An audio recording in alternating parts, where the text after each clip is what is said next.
किशन और मैं एक ही कंपनी में काम किया करते थे। एक रोज हमें ट्रेनिंग पर भेज दिया गया। हमारी इससे पहले सिर्फ काम से रिलेटेड ही बातें हुआ करती थी, पर ट्रेनिंग पर हमें एक दूसरे को जानने का मौका मिला। हमें कमरे में एक साथ ही रुकना था। साथ रहकर हम आपस में काफी घुल मिल गए थे। अक्सर रात को मुझ पर से चादर हट जाती तो किशन मुझे चादर उड़ा दिया करता। मैंने उससे पूछा, क्यों जागते रहते हो रात भर? मेरी तो आदत है करवट बदल बदल कर सोने की, चादर तो टिकती ही नहीं। किशन ने मेरी बात का कोई जवाब नहीं दिया। अगले दिन वो कुछ शांत नजर आने लगा। रात को सोते समय किशन ने मुझे जो बताया वो ना केवल दिलचस्प था, बल्कि कुछ ऐसा था जो मैंने ना तो कभी सुना था और ना ही कभी महसूस किया था। किशन ने कहना शुरू किया, 2003 का साल था। टीवी देखना, लाइब्रेरी जाना, दोस्तों से मिलना जुलना, यही मेरी दिनचर्या बनी हुई थी। ऐसे में एक दिन मैं अपने दोस्त से मिलने उसके घर गया हुआ था। तभी मुझे पता चला कि मेरे छोटे भाई रोहन की तबीयत बहुत ज्यादा खराब हो गई है। मैं तुरंत घर के लिए निकल पड़ा। वहाँ देखा तो परिवार के सभी लोग मौजूद हैं। रोहन जोरों से चीख रहा है, जैसे उसे किसी तरह का दर्द हो रहा हो। उसकी हालत बिल्कुल भी देखने लायक नहीं थी। 3-4 लोग भी मिलकर उसे संभाल नहीं पा रहे थे। पिताजी ने कहा, इसे तुरंत डॉक्टर के पास ले चलते हैं, पर माँ ने मुझे रुकने का इशारा किया। रोहन चीखता और बेहोश हो जाता। रोहन की चीखें अब भयानक होने लगी थी। कोई उसका सिर दबा रहा था तो कोई उसकी छाती को मल रहा था। नानी ने कहा, इसे पूजा घर में ले चलो। इतना सुनते ही रोहन जोरों से चीखा। शायद ये बात उसे पसंद नहीं आई। उसे घसीटकर पूजा घर में लाना पड़ा। यहाँ वो और भी जोरों से चीखने लगा। उसे संभालना मुश्किल हो रहा था, तो हमने उसे कुर्सी से बांध दिया। फिर नानी ने उसे प्रश्न किया, बता कौन है तू? ये सुनकर रोहन गुस्से से भर गया। उसका सिर और छाती अब भट्टे की तरह तपने लगे। उसे अब संभालना मुश्किल हो रहा था। नानी ने फिर कहा, बता कौन है तू? इस बार रोहन ने गुस्से में अपने दांत पीस लिए। उन दांतों को किटकिटाने की आवाज मेरे कानों में दर्द करने लगी। उसके बदन की सारी हड्डियां कड़क रही थी। आखिर में उसने अपनी जुबान बाहर निकाली, जो बिल्कुल काली पड़ चुकी थी। मुझे यकीन नहीं हो रहा था कि किसी इंसान की जुबान इतनी काली भी हो सकती है। नानी ने फिर अपनी बात को दोहराया, बता कौन है तू? कहाँ से आया है? इस बच्चे ने तेरा क्या बिगाड़ा है? जहाँ से भी तुम आए हो वही लौट जाओ। बदले में जो कुछ भी मांगोगे हम तुम्हें दे देंगे, लेकिन इस बच्चे को छोड़ दो। रोहन ने अपना आपा खो दिया। वो उसी तरह करहारता रहा, दांत पीसता, चिल्लाता, चीखता और बेहोश हो जाता। होश में आने पर उसे संभालना और मुश्किल हो जाता था। मुझसे ये सब देखा ही नहीं जा रहा था। मैं बाहर आ गया और जोर जोर से रोने लगा। कुछ देर बाद जब मैं वापस अंदर आया तो रोहन के रोने और चीखने से वहाँ पर भीड़ लग चुकी थी। लोगों की भीड़ में भी रोहन उसी तरह की हरकतें किए जा रहा था। उसके शांत होने पर मैंने उसे पानी पिलाया। पानी पीने के बाद वो और भी भयानक रूप में आ गया। उसका चेहरा एकदम काला हो गया था। उसकी आंखें लाल सुर्ख हो गई थी। ये वो रोहन नहीं था जिसे मैं जानता था। ऐसा लग रहा था जैसे उसकी आंखें फटकर बाहर आ जाएगी। पास जाने पर वो हर किसी को काटने के लिए दौड़ता, अपना मुंह नोचने लगता और फिर शांत होकर रोने लग जाता। मैंने उससे पूछा, कौन हो तुम? क्यों हमें परेशान कर रहे हो? रोहन ने मेरी तरफ ऐसे देखा जैसे वो मेरी जान ले लेगा। रोहन कुछ देर तक मुझे घूरता रहा। वो रोहन नहीं था, उसकी जगह किसी और ने ले ली थी। सबको बारी बारी घूरने के बाद उसकी आंखें गोल गोल घूमने लगी। ऐसा नजारा मैं अपने जीवन में पहली बार देख रहा था। वो चीखना, चिल्लाना, वो भयानक सी हंसी, वो दांत पीसना, किटकिटाना, दर्द में कराहना, हड्डियों का एक साथ कड़कना, ये सब कुछ एक मनहूसियत में बदल चुका था। फिर रोहन अचानक पागलों की तरह हंसने लगा और फिर से हम सबको घूरने लगा। हमने वापस उससे पूछा, कौन हो तुम? फिर वो एक औरत की आवाज में बोला, मैं हूँ तंत्रा, और मैं इसे नहीं छोड़ूंगी, मैं इसे अपने साथ लेकर जाऊंगी। और वो जोर जोर से हंसने लगी। हमने कहा, जो तुम मांगोगी हम तुम्हें दे देंगे, पर इसे छोड़ दो। वो दुष्ट आत्मा अब अपने पूरे रूप में आ गई। और फिर अचानक से रोहन चुपचाप बैठ गया। मेरी माँ रोने लगी तो मैंने उन्हें दिलासा देते हुए कहा, सब ठीक हो जाएगा माँ। माँ बोली, कुछ भी ठीक नहीं होने वाला किशन, मैंने तुझे बताया नहीं। इसने जब अपना पहला असर दिखाया था तब रोहन को क्या हुआ हम समझ ही नहीं पाए थे। रोहन के दोस्तों ने मुझे बताया था। उस दिन रोहन के ऑफिस में मीटिंग थी। सब आपस में हंस बोल रहे थे, सब कुछ ठीक था कि अचानक रोहन की तबीयत बिगड़ने लगी। रोहन ने सामने रखा गिलास उठाया और पानी पिया। पानी पीते ही रोहन बेहोश हो गया। उसके सभी दोस्त चौंक गए। 2 लोगों ने मिलकर उसे टेबल पर लेटाया। उस समय उसकी आंखों से आंसू बह रहे थे। वो अपने दोस्तों से कुछ कहना चाह रहा था, लेकिन उसके मुंह से एक शब्द भी नहीं निकल पा रहा था। उसके दोस्त उसे हॉस्पिटल ले गए। हमें जैसे ये सूचना मिली हम सब वहाँ पहुँच गए। रोहन कुछ देर बाद ठीक हो गया। क्या हुआ उसे खुद भी कुछ मालूम नहीं था। उसे बस इतना याद था कि वो बेहोश हो गया था। उसके बाद कभी ऐसा कुछ नहीं हुआ जिससे कोई परेशानी हुई हो। तुम ठीक कह रही हो माँ, उसके बाद भी कुछ हुआ जरूर था। क्या मतलब? माँ बोली, मतलब ये माँ कि पिछली बार जब मैं छुट्टियों में घर आया था, उस रात में कमरे में सो रहा था। रात के 3 बजे का समय था। कमरे की खिड़की खुली हुई थी और उससे तेज हवा कमरे में आ रही थी। उस हवा के शोर से मेरी आंख खुल गई। मैंने देखा एक साया मेरे पास खड़ा था। ध्यान से देखने पर भी मैं उसका चेहरा नहीं देख पा रहा था। उसके चेहरे पर काली के अलावा और कुछ नहीं था। उसका शरीर धुएं जैसा था। अचानक वो साया बादल की तरह तैरता हुआ मेरे पास आने लगा। मैं घबरा गया और अपनी चादर में मैंने अपने आप को समेट लिया। और जब मैंने वापस देखा तो वो साया वहाँ नहीं था। इसे अपना वहम मानकर मैं भूल चुका था, पर अब रोहन के हालात देखकर मुझे लगता है कि कुछ तो जरूर हुआ है माँ। इसके बाद हमने देखा कि रोहन बिल्कुल शांत हो गया था, लेकिन नानी उसे देखने गई और रोहन के सामने जाकर खड़ी हो गई। कुछ देर तक नानी उसे ऐसे ही देखती रही। तो हमने नानी से पूछा, क्या हुआ नानी? नानी हमारी ओर पलटी। अब नानी के चेहरे के भाव रोहन जैसे हो गए थे। हम और भी ज्यादा घबरा गए। नानी ने भी उसे चीख के साथ रोना शुरू कर दिया और कहा, मेरी हत्या कर दी गई थी। मेरी लाश के बेरहमी से टुकड़े टुकड़े करके दफन कर दिया था। मुझे इंसाफ चाहिए। और फिर अचानक वो बोलने लगी, मैं जा रही हूँ यहाँ से, मुझे रास्ता दो। हमने जब उसे पूछा, तुम दोबारा इसे परेशान तो नहीं करोगी? तो वो बोली, नहीं, मैं अब तुम्हें परेशान नहीं करूंगी, मुझे जाने दो। और नानी बेहोश होकर गिर गई। हमने नानी को संभाला। इतनी देर में रोहन भी सामान्य हो चुका था। हमने रोहन को भी कुर्सी से खोल दिया। फिर कुछ दिन और बीते। रोहन को काम के लिए भोपाल जाना पड़ा। रोहन और ऑफिस के कुछ लोग होटल में रुके। होटल में आधी रात को लोगों ने शिकायत की कि वहाँ कमरे से जोर जोर से रोने की आवाजें आ रही है। होटल कर्मी ने जाकर जब देखा तो वो आवाजें रोहन के कमरे से आ रही थी। कमरा अंदर से बंद था, तो होटल कर्मी ने दूसरी चाबी से कमरे का दरवाजा खोला। सामने रोहन था, होटल की चादर में पूरी तरह से लिपटा हुआ और जमीन से 2 फुट ऊपर हवा में उसका शरीर तैर रहा था। उसके मुंह से अजीब अजीब आवाजें आ रही थी। इस भयानक नजारे को देखकर उन लोगों के दिल दहल गए। कुछ लोग तो वहाँ से भाग गए। बाकी लोगों ने रोहन को पकड़ा तो वो चीख पड़ा और चिल्लाने लगा। लोगों ने पुलिस को फोन कर दिया। होटल में सबको परेशान करने के आरोप में पुलिस रोहन को ले गई। उसके बाद उसके दोस्तों ने उसे छुड़ाया। फिर अगले कुछ दिनों तक रोहन का यही हाल रहा। किसी ने हमें कहा कि दूर जंगल में एक तांत्रिक रहते हैं, शायद वो रोहन को ठीक कर सके। हमने उसे बुलाया। उस तांत्रिक ने भी आत्मा से बात की और तभी उस आत्मा ने कहा कि मुझे शराब चाहिए। मैंने बहुत ज्यादा शराब ढूंढने की कोशिश की, पर मुझे कहीं नहीं मिली। मैं भागा भागा अपने मोहल्ले की उन गलियों में गया। जहाँ से मुझे गुजरना भी बिल्कुल पसंद नहीं था, पर भाई की सलामती के लिए भी उन गलियों में गया जहाँ अक्सर लोग नशे में धुत पड़े रहते थे।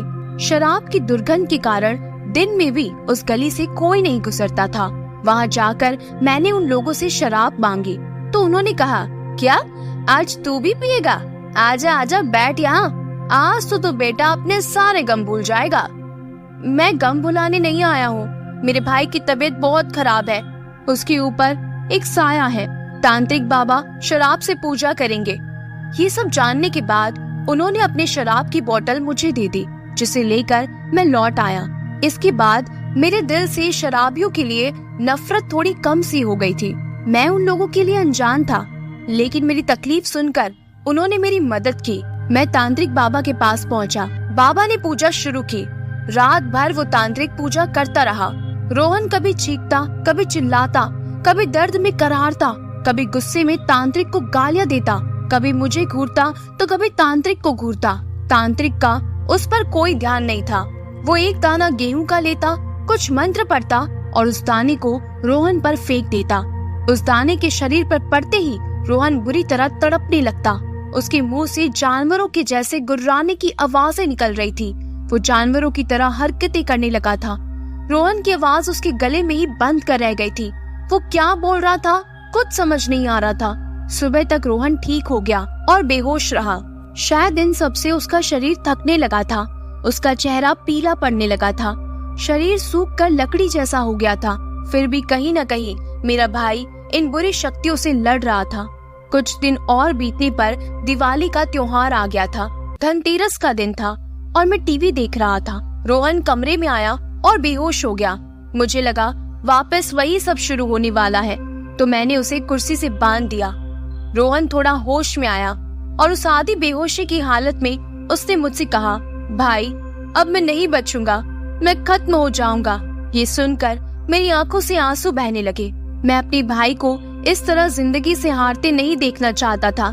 रोहन भी रो रहा था, भाई मैं मर जाऊंगा। मैंने खुद को संभाला और रोहन को बांध दिया। मैंने बाइक ली और एक दोस्त को साथ लेकर मैं उस तांत्रिक को बुलाने निकल गया। घनघोर जंगल और घुप अंधेरा। मैं तांत्रिक के घर पहुंचा, उन्हें बाइक पर बिठाकर अपने घर ले आया। उसके बाद उन्होंने रोहन का हाथ पकड़ा और वो पूजा फिर से दोहराई और सुबह होने तक रोहन फिर से ठीक हो गया। अब तो यही सिलसिला चालू हो गया था। तांत्रिक आता, पूजा करता और सुबह तक चला जाता। घर के कोने में शराब की बोतलों का ढेर इकट्ठा हो गया था। ऐसा कोई मंदिर नहीं बचा, कोई मस्जिद नहीं बची जहाँ रोहन का इलाज नहीं करवाया। अंत में हमें किसी ने एक पुजारी से मिलने का सुझाव दिया।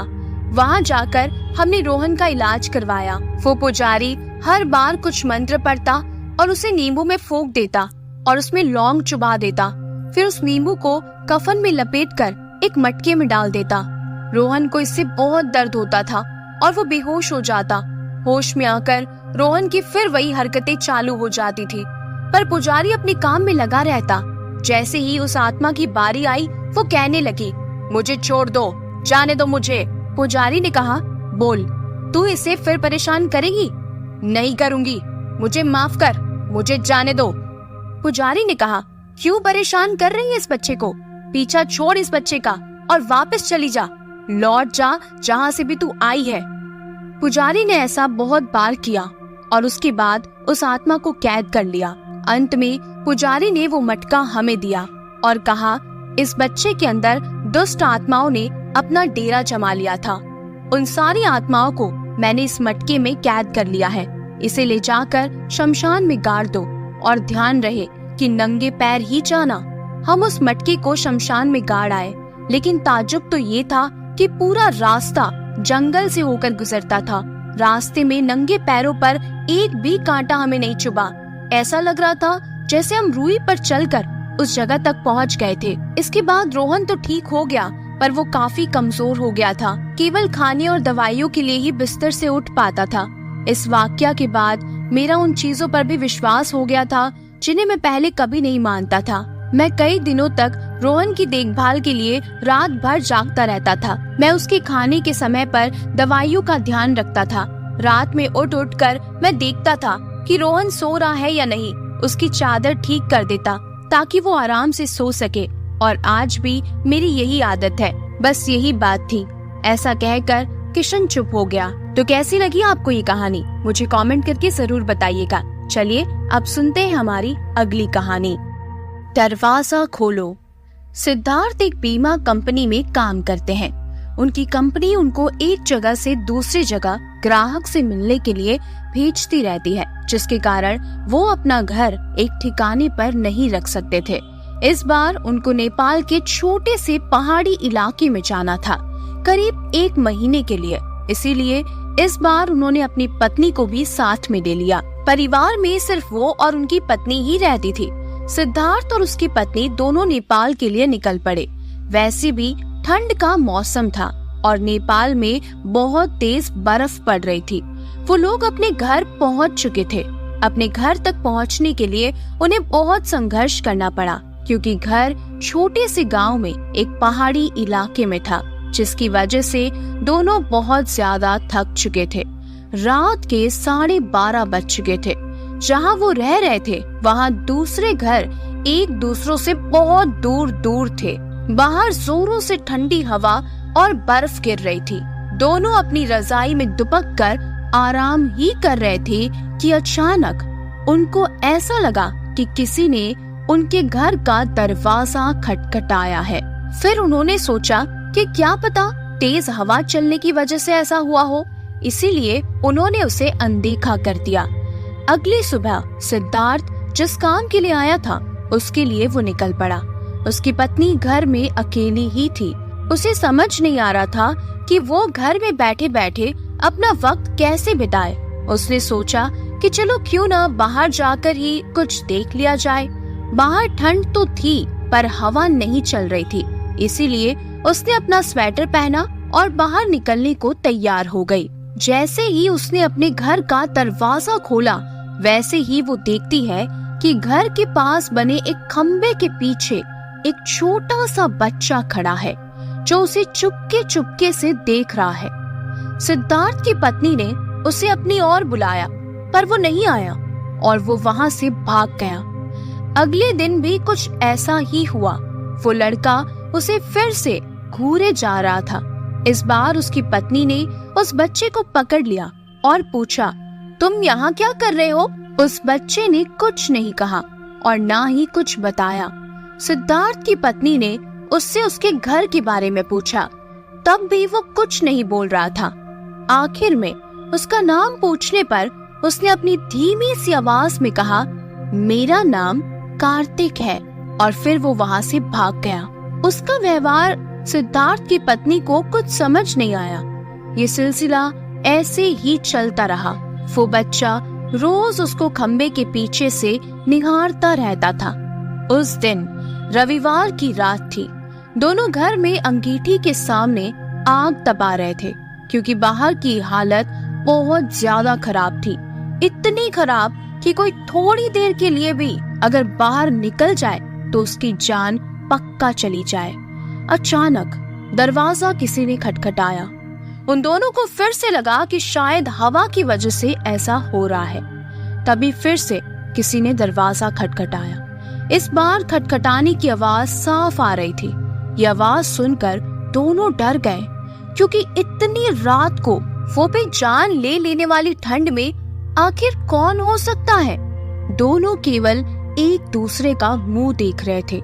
अचानक दरवाजे के बाहर से धीरे धीरे रोने की आवाज आने लगी।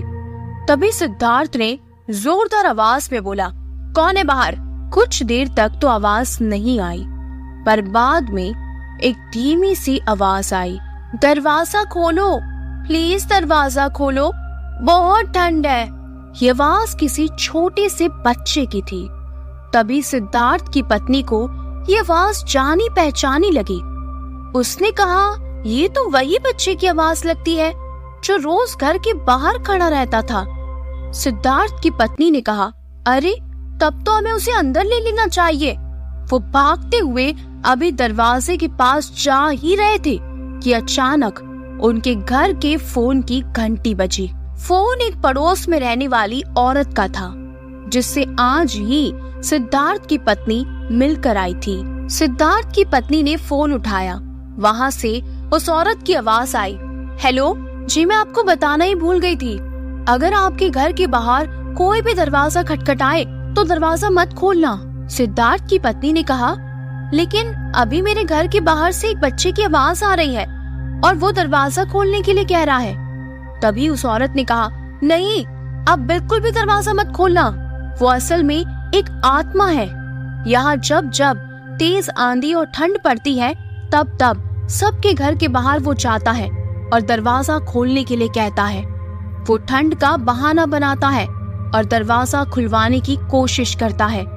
अगर कोई गलती से भी दरवाजा खोल देता है तो वो अगले दिन बर्फ में दबा हुआ मिलता है। ये सुनते ही जैसे उनके पैरों से जमीन खिसक गई। वो सोचने लगी कि जो बाहर दरवाजा खटखटा रहा है वो असल में एक आत्मा है। उन्होंने दरवाजा नहीं खोला। अगले दिन ही वो दोनों भागकर पड़ोसी के पास गए और पूरे मामले के बारे में उनसे पूछा। उस औरत ने बताया कि इस गांव में एक परिवार रहता था। पहाड़ टूटने की वजह से उस परिवार का विनाश हो गया। बस एक बच्चा बच गया। वो दूसरों के घर जा जाकर खाना मांगता। एक दिन बहुत जोरों से बर्फ की आंधी पड़ रही थी। वो दूसरों के घर के बाहर दरवाजा खटखटाकर घर के अंदर आने को गुहार लगा रहा था, पर किसी ने भी उसकी गुहार नहीं सुनी। ठंड की वजह से सब अपने घरों में दुबके हुए थे और सुबह होने पर उस बच्चे की लाश बर्फ में अकड़ी हुई मिली। आज भी कभी भी जोरों से बर्फ की आंधी आती है तो उसकी आत्मा सबके घर के पास आती है और गुहार लगाती है। ये सब सुनकर दोनों हैरान रह गए, लेकिन वो वहाँ 1 महीने जब तक रहे तब तक 3-4 बार उनके साथ ऐसा ही हुआ।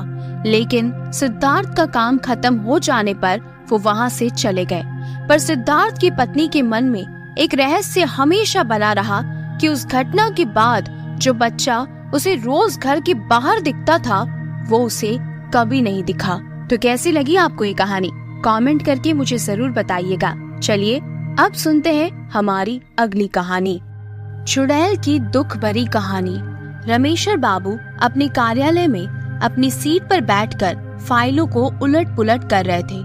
उनका कार्यालय ग्रामीण क्षेत्र में था, जहां जाने के लिए कच्ची सड़कों से होकर जाना पड़ता था।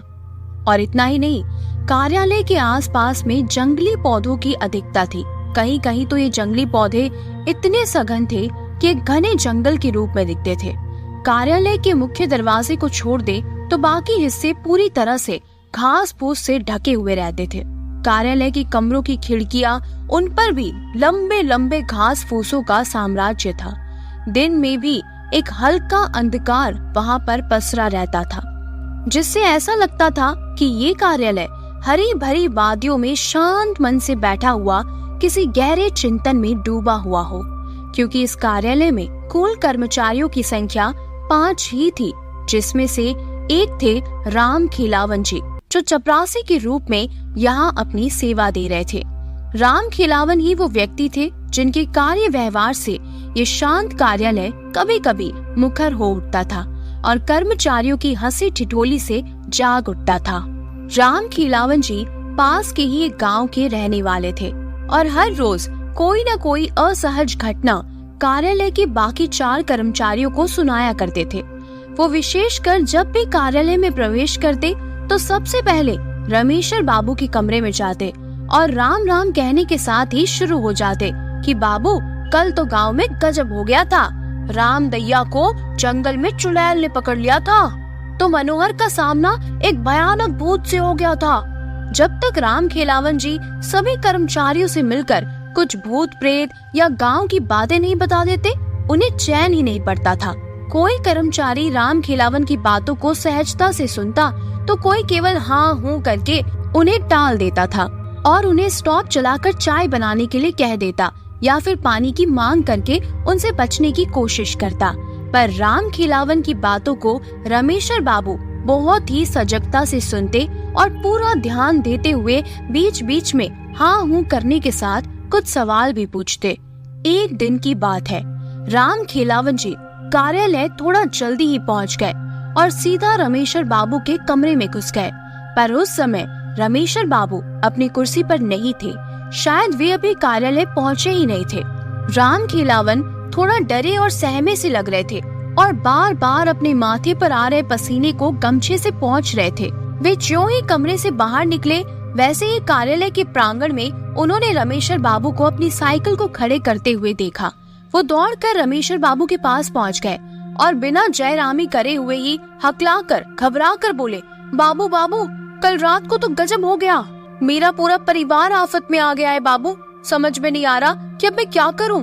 रमेश्वर बाबू ने उन्हें अपने कमरे की ओर चलने का इशारा करते हुए आगे आगे तेज कदमों से अपने कार्यालय कक्ष में प्रवेश किया।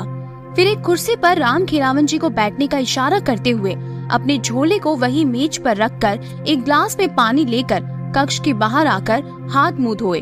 उसके बाद अपनी कुर्सी पर बैठते हुए राम खिलावन जी से बोले, राम खिलावन जी, अब आप अपनी पूरी बात विस्तार से बताइए। उनकी अनुमति मिलते ही राम खिलावन जी कहना शुरू कर देते हैं, बाबू, कल मैं जब शाम को घर पर पहुंचा तो पता चला कि मेरी बहू कुछ लकड़ियों की व्यवस्था करने जंगल की ओर गई थी और वहीं उसे किसी चुड़ैल ने पकड़ लिया। वो इधर उधर जंगल में भटक रही थी। तभी कुछ गांव के ही गाय बकरी के चरवाहों की उसके ऊपर नजर पड़ी। वो लोग स्थिति को भांप गए और मेरी बहू को पकड़कर घर पर छोड़ गए। फिर गांव के ही सोखा बाबा ने झाड़ फूंक की। उसके बाद उस चुड़ैल से छुटकारा मिला, पर आज सुबह फिर से उस पर चुड़ैल हावी हो गई है। सुबह से ही सोखा बाबा उसे उतारने में लगे हैं, पर वो मेरी बहू को छोड़कर जाने का नाम ही नहीं ले रही। समझ में नहीं आ रहा कि मैं क्या करूं। राम खिलावन जी की बातों को सुनकर रमेश्वर बाबू थोड़े गंभीर हो गए और अचानक पता नहीं उन्हें क्या सूझा कि वो हंसने लगे। रमेश्वर बाबू की ये हालत देखकर राम खिलावन जी तो हक्के बक्के हो गए। उन्हें समझ में नहीं आया कि आखिर इन्हें हो क्या गया है। कहीं इन पर भी तो किसी भूत प्रेत का साया नहीं पड़ गया। अभी राम खिलावन जी ये सब सोच ही रहे थे कि तभी रमेश्वर बाबू अपनी कुर्सी पर से उठे और बिना कुछ बोले राम खिलावन को अपने पीछे आने का इशारा करते हुए कमरे से बाहर निकल गए। कमरे से बाहर निकलकर रमेश्वर बाबू पास ही की एक झाड़ी से कुछ पत्तों को तोड़ कर लाते हैं और मन ही मन कुछ मंत्र बुदबुदाने लगते हैं। फिर राम खिलावन को उन पत्तों को देते हुए कहते हैं कि आप इसे पीसकर अपनी बहू को पिला देना और अपने घर पर ही रुकना। मैं कार्यालय में कुछ जरूरी कामकाज निपटाकर अभी 1-2 घंटे में आपके घर पर पहुंचता हूँ। राम खिलावन जी बिना कुछ बोले सिर्फ सिर हिलाए और उन पत्तों को लेकर अपने घर की ओर आगे बढ़ गए।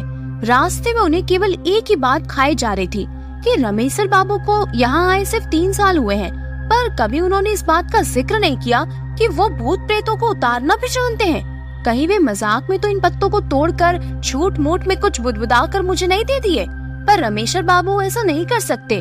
वो तो बहुत गंभीर आदमी है और हमारी सारी बातों को भी बहुत गंभीरता से लेते हैं और समय समय पर हर प्रकार से हमारी मदद भी तो करते रहते हैं। ना ना, वे हमारे साथ मजाक नहीं कर सकते। यही सब सोचते सोचते राम खिलावन जी घर पर पहुंच गए। घर के बाहर 10-15 लोग बैठे हुए नजर आए। एक खटिया पर सोखा बाबा भी बैठकर लोगों से कुछ बातचीत कर रहे थे। राम खिलावन जी को देखते ही सोखा बाबा बोल पड़े, राम खिलावन, ये चुड़ैल बहुत ढीठ है। रात को छोड़ दी थी पर सुबह फिर से आ गई। 2-3 घंटे मैंने कोशिश की पर छोड़कर जाने का नाम ही नहीं ले रही। अभी भी आंगन में नाच कूद कर रही है। मेरे मंत्रों का तो इस पर असर ही नहीं हो रहा, यहाँ तक कि मेरा मजाक भी उड़ा दी। इतना सब होने के बाद मैं उसे छोड़कर बाहर आकर बैठ गया हूँ। मैं अब कुछ नहीं कर सकता। मेरा जितना पावर था सब आजमा लिए। राम खिलावन जी सोखा बाबा के ही बगल में बैठते हुए अपनी लड़की को आवाज लगाते हैं। उनकी लड़की घर में से दौड़ते हुए बाहर निकलती है। फिर राम खिलावन जी ने उन पत्तों को उसे देते हुए कहा, अभी इसे पीसकर बहू को पिला दो। अगर ना नुकर कर दी है तो जबरदस्ती पिला दो। इसके बाद राम खिलावन जी की लड़की उन पत्तों को लेकर घर में गई और उन पत्तों को पीसकर अपनी भाभी को पिला दिया। अरे ये क्या! एक घूंट अंदर जाते ही राम खिलावन जी की बहू तो काफी शांत हो गई और वहीं आंगन में ही एक जगह बैठ गई। अब उसके व्यवहार में काफी अंतर आ गया था। उसका नाचना कूदना सब बंद हो गया था। राम खिलावन जी की लड़की दौड़ते हुए घर से बाहर निकली और राम खिलावन जी की ओर देखकर बोली, बाबू बाबू, बहू जी को बहुत आराम हो गया है, वे तो आंगन में ही शांति से बैठ गई है। बाहर जितने लोग बैठे थे सब हक्के बक्के हो गए। आखिर जो चुड़ैल इतने बड़े सोखा बाबा से बस में नहीं आई, वो 2-4 पत्तों को पिलाने से कैसे बस में आ सकती है? आखिर ये पत्ते कौन से थे? आखिर ये कहाँ से लाए गए थे? या किसी बहुत बड़े पंडित, सोखा या ओझा ने दिए थे क्या? वहाँ बैठे लोगों में से एक ने राम खिलावन जी की ओर देखा, पर कुछ बोले इससे पहले ही राम खिलावन जी ने उन पत्तों के बारे में सबको बता दिया। सभी लोग बिना देखे उस रमेशर बाबू के प्रति नतमस्तक हो गए। सोखा बाबा ने कहा, वास्तव में आपके रमेशर बाबू तो बहुत पहुँचे हुए निकले हैं। जिस चुड़ैल को बस में करने के लिए मैंने सारे के सारे हथकंडे अपना लिए, उसे उनके मंत्रित 2-4 पत्तों ने बस में कर लिया। फिर तो राम खिलावन जी थोड़ा तंग कर बैठ गए और लगे रमेशर बाबू का गुणगान करने। अभी वे लोग आपस में बात कर ही रहे थे कि तभी रमेशर बाबू की साइकिल वहां आकर रुकी। रमेशर बाबू को देखते ही राम खिलावन जी दौड़कर रमेशर बाबू के हाथ से साइकिल लेकर खुद ही खड़ी करते हुए बोले, रमेशर बाबू, आपके पत्तों ने तो कमाल कर दिया। अभी बहू काफी अच्छी है और शांति से आंगन में बैठी है। रमेशर बाबू के इतना कहते ही वहाँ बैठे सभी लोग खड़े हो गए और रमेशर बाबू की जयरमी करने लगे। रमेशर बाबू सबका अभिवादन स्वीकार करते हुए उन लोगों के बीच ही एक खाट पर जाकर बैठ गए। फिर रमेशर बाबू ने राम खिलावन जी की बहू को घर में बाहर बुलाया। वो काफी शांत थी, पर रमेशर बाबू को लगा कि अभी भी वो चुड़ैल यही है और पत्ते का असर खत्म होते ही वो इसे फिर से जकड़ लेगी। रमेशर बाबू ने राम खिलावन जी की बहू को अपने पास बैठने का इशारा करते हुए कुछ मंत्र बुदबुदाने लगे। और ये क्या? राम खिलावन जी की बहू घबरा कर बोल उठी, मुझे छोड़ दो, मैं जा रही हूँ। मैं अब कभी भी इसे नहीं पकड़ूंगी, मुझे जाने दीजिए, मैं जल रही हूँ, छोड़ दीजिए मुझे। उस चुड़ैल को इस तरह गिड़गिड़ाते हुए देखकर राम खिलावन जी की काफी हिम्मत बढ़ गई। वो बोल पड़े, रमेशर बाबू, इसे छोड़िएगा मत, इसे तो जलाकर भस्म कर दीजिए। पर वो चुड़ैल राम खिलावन जी की ओर ध्यान ना देते हुए रमेशर बाबू की ओर दयनीय स्थिति में देखते हुए अपने प्राणों की भीख मांगने लगी। रमेशर बाबू काफी गंभीर लग रहे थे। वे राम खिलावन जी की बहू की ओर गुस्से से देखते हुए बोले, कौन हो तुम और इसे क्यों पकड़ी हो? इस पर वो चुड़ैल गिड़गिड़ाते हुए बोली, मैं पास ही के जंगल में रहती हूँ, मैं बंजारा परिवार से हूँ। एक बार हमारे परिवार ने इसी जंगल के बाहर अपना टेंट लगाया था। शाम के समय मैं लकड़ी लेने जंगल में प्रवेश की। मुझे नहीं पता चला कि कब मैं घने जंगल में पहुंच गई और रास्ता भी भटक गई। तब तक रात भी होने वाली थी। जंगल में पूरा अंधेरा पसरना शुरू हो गया था। मैं थोड़ी डर गई थी, पर हिम्मत नहीं खोई थी। अचानक मेरे दिमाग में एक विचार आया। मैंने सोचा कि रात के इस अंधेरे में अब रास्ता खोजना ठीक नहीं होगा, कहीं किसी जंगली जानवर के शिकार न हो जाऊं। इसीलिए मैंने हिम्मत करके वहीं पर एक मोटे जंगली पेड़ पर चढ़कर बैठ गई। मैंने सोचा कि सुबह होते ही मेरे परिवार के कुछ लोग जरूर मुझे खोजने आएंगे, और अगर नहीं भी आए तो मैं दिन में अपना रास्ता खोज लूंगी। पर वो रात शायद मेरे जीवन की समाप्ति के लिए ही आई थी। मैं जिस पेड़ पर चढ़कर बैठी थी उसी पर एक प्रेत का डेरा था। आधी रात तक तो सब कुछ एकदम ठीक ठाक था, पर उसके बाद अचानक वो प्रेत कहीं से उस पेड़ पर आ बैठा। उसके आते ही जैसे पूरे जंगल में भयंकर तूफान आ गया हो। अनेकों पेड़ों की डालियां तेज हवा से डरावने रूप से हिलने लगी थी। मुझे देखते ही वो जोरदार ढंग से अट्टहास करने लगा और मुझे कोई प्रेतनी ही समझकर बोला, तुम्हें पता नहीं है कि ये मेरा निवास है? मैं कुछ जरूरी काम से जंगल से बाहर क्या गया, तूने मेरे बसेरे पर कब्जा कर लिया, मैं तुझे छोड़ूंगा नहीं। इतना कहकर वो मुझे मारने मेरी तरफ झपटा। मैं बहुत जोर से चिल्लाई कि मैं कोई प्रेतनी नहीं हूँ, मैं इंसान हूँ, इंसान। मेरी बातों को सुनकर वो और ज्यादा अट्टहास करने लगा और मुझे बोला, अरे मुझे तो एक संगिनी चाहिए थी। अगर तुझे सही सलामत रहना है तो मुझसे विवाह करना होगा। मैंने सोचा कि अब इस समय एक ही रास्ता है कि मैं इसकी बातों को मान लेती हूँ और दिन उगने के बाद यहाँ से धीरे से निकल जाऊंगी और इसे पता भी नहीं चलेगा। मैंने उसकी हाँ में हाँ मिलाते हुए अपनी सहमति दे दी। मुझे क्या पता था कि ये सहमति मुझ पर बहुत भारी पड़ेगी। इतना कहने के बाद राम खिलावन की बहू पर सवार वो चुड़ैल फूट फूट कर रोने लगी। रमेश्वर बाबू भी थोड़े भावुक हो गए और उसके प्रति थोड़ी नरमी दिखाते हुए पानी भरा लोटा उसे पीने के लिए दिया। 2-4 घूंट पानी पीने के बाद उसने फिर से कहना शुरू कर दिया। मेरी सहमति देने के बाद वो प्रेत पता नहीं कहाँ गायब हो गया। उसके गायब होते ही मैंने थोड़ी चैन की सांस ली। पर ये क्या, अभी 10-15 मिनट भी नहीं बीते होंगे कि उस जंगल में जैसे भूचाल आ गया हो, एक बहुत बड़ा तूफान आ गया हो। कितने ही पेड़ों की पता नहीं कितनी ही डालियां टूटकर धरती पर पड़ गई। कम से कम सैकड़ों भूत प्रेत वहां उपस्थित हो गए। चारों तरफ चीख पुकार मची हुई थी। कुछ डरावनी अट्टहास कर रहे थे तो कुछ इस डाली से उस डाली पर कूद फांद कर रहे थे तो कुछ ताली बजाकर नाच रहे थे। मुझे तो कुछ समझ में नहीं आ रहा था कि ये सब क्या हो रहा है। तब तक वही प्रेत फिर से मेरे पास प्रकट हुआ और मुझे बोला, विवाह की व्यवस्था करने चला गया था, अपने परिवार वालों को बुलाने चला गया था। शादी में इन सब को भी तो शरीक करना होगा। ये सुनकर मेरा शरीर पीला पड़ गया। मेरी तो कुछ बोलने की हिम्मत ही नहीं रही। तभी अचानक एक प्रेतनी वहाँ प्रकट हुई और उस प्रेत से लड़ने लगी। वो प्रेतनी बोल रही थी कि मेरे रहते तो दूसरी शादी कैसे करेगा, बिल्कुल भी नहीं, मैं ऐसा नहीं होने दूंगी। और इतना कहने के साथ ही उस प्रेतनी ने मुझे उस डाली से जोरदार धक्का दे दिया और जमीन पर गिरने के कुछ ही समय बाद मेरी मौत हो गई। इतना कहने के साथ ही वो चुड़ैल फिर से रोने लगी। इसके बाद रमेश्वर बाबू ने उस चुड़ैल को चुप रहने का इशारा करते हुए ये कहा कि आज के बाद तो इन गांव वालों को कभी परेशान नहीं करेगी। चुड़ैल ने हामी भरते हुए कहा कि ठीक है, पर मैं तो एक बहुत ही छोटी आत्मा हूँ। इन पास के जंगलों में तो पता नहीं कितनी भयानक आत्माएं विचरण करती है। आप उन सब से इस गांव वालों को कैसे बचा पाएंगे? उस चुड़ैल की इस बात को सुनते हुए रमेश्वर बाबू हल्की मुस्कान में बोले, तू बस इन लोगों को छोड़ दे, बाकी भूत प्रेतों से कैसे निपटना है वो तो मुझ पर छोड़ दे। इसके बाद रमेश्वर बाबू ने उन लोगों को अब कभी ना परेशान करने की बात उस चुड़ैल से 3 बार कबूल करवाई और वो चुड़ैल हमेशा हमेशा के लिए वहाँ से चली गई।